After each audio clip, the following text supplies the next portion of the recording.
The baseline of everything I do here is creativity. There's something just so inspiring with reconnecting with your inner child, that special feeling that you get when you make something with your hands and you imagine something new. It's very powerful. I offer two different sorts of activities. Workshops are great for VIP events, anything that's really community-based where you want to bring people together. I lead people along in creating a sort of design project.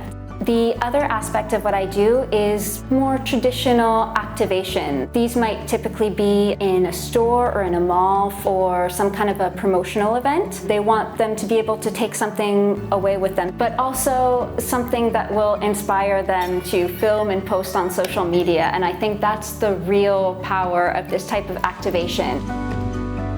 My name is Natalia Conforti. I'm an artist, designer, and a workshop facilitator based in Dubai. I just tell people my company, Glitches and Stitches, is all about helping design junkies to become self-sufficient.